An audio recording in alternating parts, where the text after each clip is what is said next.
l'initiative personnelle, la liberté personnelle, la tolérance, la générosité, l'ouverture d'esprit, le respect pour d'autres opinions, la solidarité. En tant que libéral, il faut avant tout ne rien prendre pour acquis. Être libéral signifie pour moi d'avoir une attitude sans compromis en ce qui concerne le respect des droits de l'homme. L'intégrité et la dignité de chacun doivent être respectées. Chaque membre de la société doit avoir la chance et l'opportunité de développer ses talents afin de pouvoir contribuer chacun à sa façon au développement de nos sociétés, des sociétés du vivre ensemble. Ces réflexions, évidemment, sont loin d'être nouvelles, mais sont plus importantes que jamais.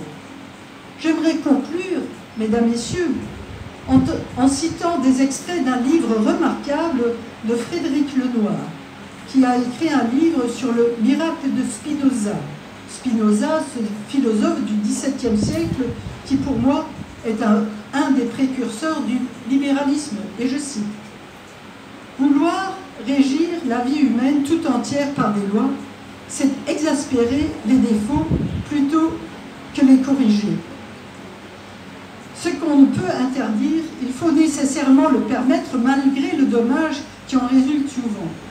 Cela est encore plus vrai de la liberté de croyance, de pensée et de parole qui constitue un besoin humain fondamental.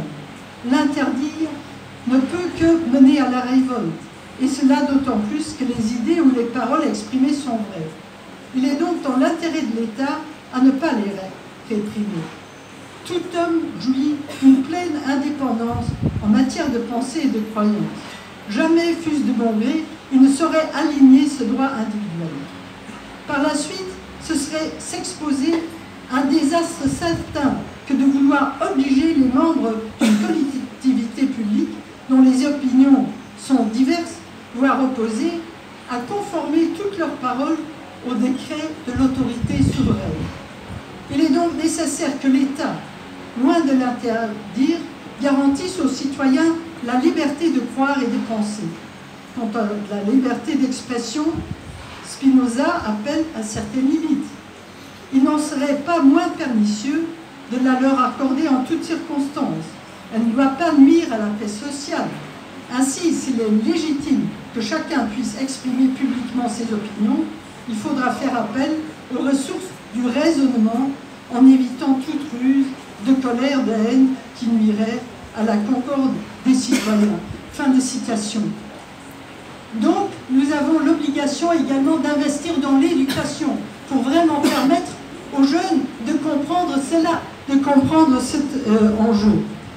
Et une dernière référence à Spinoza qui disait « ne pas se moquer, ne pas se lamenter, ne pas détester, mais comprendre ».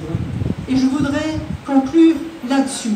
Nous avons un défi énorme, nous en tant que libéraux, mais également les autres forces démocratiques, de nous opposer à toutes ces tendances qui existent en Europe, mais également dans d'autres pays, à détruire nos démocraties, parce qu'il en va de la responsabilité individuelle, il en va de la liberté de chaque citoyen, et la liberté est au cœur de nos pensées.